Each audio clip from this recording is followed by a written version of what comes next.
در اینجا برای خانواده‌های قربانیان نیروهای امنیتی 1000 آپارتمان اعمار می‌گردد.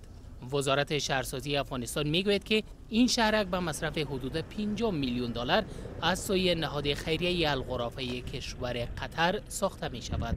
رئیس جمهور کشور در همین مورد در ارگ گفت که در توزیع این آپارتمان ها برای افراد مستحق اولیت داده می شود.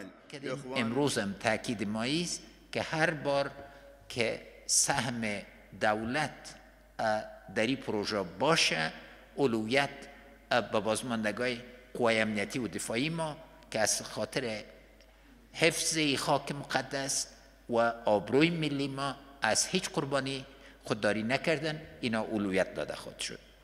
هرچند با اعمار این 1000 آپارتمان ممکن مشکلات بسیاری از خانواده ها مرفوع گردد، اما با توجه به تعداد فامیل های قربانیان نیروهای امنیتی در کشور، این تعداد آپارتمان ها کافی نبوده و در این بخش نیاز بیشتر دیده می شود.